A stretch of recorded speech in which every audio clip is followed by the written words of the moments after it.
सरकार में मंत्री आतिशी ने कहा, अरविंद केजरीवाल की गिरफ्तारी एक फर्जी केस में बिना किसी सबूत के हुई है। ये दिल्ली की चुनी हुई सरकार को गिराने की एक साजिश है। जो अरविंद केजरीवाल ने वादा किया कि वह दिल्ली की महिलाओं को प्रति माह 1000 रुपए देंगे, इसे रोकने की साजिश राजनीतिक प्रतिद्वंदियों द्वारा की जा रही है। बीजेपी ऐसी साजिश करी, क्या कुछ आधार है इस आरोप का? देखिए, अरविंद केजरीवाल जी की गिरफ्तारी एक फर्जी केस में बिना किसी सबूत के हुई है। क्यों?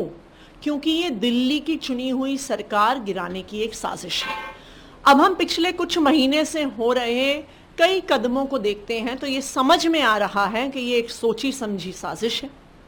पिछले कुछ महीने से दिल्ली में कोई अफसर नहीं पोस्ट हो रहे, दिल्ली के अंदर कोई ट्रांसफर पोस्टिंग नहीं हो रही है। जब से चुनाव की घोषणा हुई है, अफसरों ने मीटिंगों में आना बंद कर दिया है। हमने देखा है कि पिछले एक हफ्ते से एलजी साहब बार बार बेबुनियाद चिट्ठियां एमएचए को लिख रहे हैं। मुख्यमंत्री के निजी सचिव को हटाया गया है।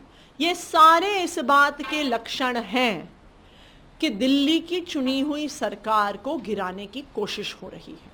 आप लोग समय से बात करते होंगे, क्या ये संभव है कि राष्ट्रपति शासन लगाया जाए ऐसे में, जबकि आपने 2 महीने पहले फ्लोर टेस्ट में बहुमत साबित किया?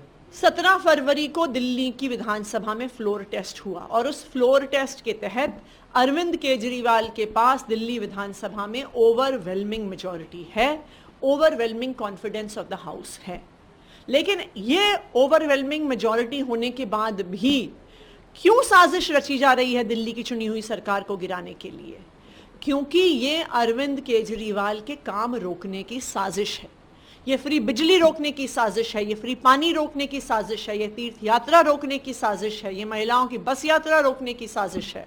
और सबसे महत्वपूर्ण बात, जो अरविंद केजरीवाल जी ने वादा किया कि वो दिल्ली की महिलाओं को 1000 रुपए महीने देंगे, इसको रोकने की साजिश राजनीतिक प्रतिद्वंदियों द्वारा करी जा रही है। आपने फ्लोर टेस्ट की बात की, लेकिन नेता मुख्यमंत्री होता है, नेता भी क्योंकि जेल में, तो बीजेपी या जो भी आरोप लगाए जा रहे हैं, इससे आधार बनाया जा सकता है कि नेता ही नहीं है तो सरकार कैसे चलेगी? तो बहुत आसान है ना, फिर तो आप एक एक करके विपक्ष के सारे मुख्यमंत्रियों को गिरफ्तार कर लीजिए।